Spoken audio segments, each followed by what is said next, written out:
Inspiration can come from anywhere. I'm about to go to this conference. It's a business thing, and I'm fairly sure it's going to bore the socks off me at some point. It's the less creative part of what I'm doing. And I'm not a particularly good networker. Maybe some of you out there are better at this than me. Probably. It's just not something that's really in my comfort zone.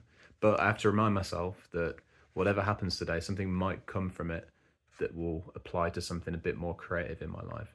Anything could happen, in fact.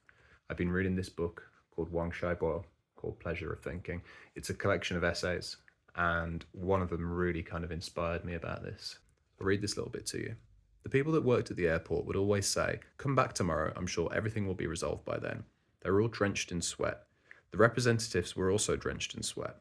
I don't know how she eventually managed to come back, neither does she. As a scholar and author, all these experiences are meaningful. If necessary, she would travel to that country again. So that experience might not give her anything in that moment, but later down the line, something that she does that's more creative, perhaps more meaningful, she can actually use that experience to enrich that. I think it's a good lesson about just soaking up the kind of everyday, even if it's something really uncomfortable. It will probably lend itself to your work, even if it's much later down the line.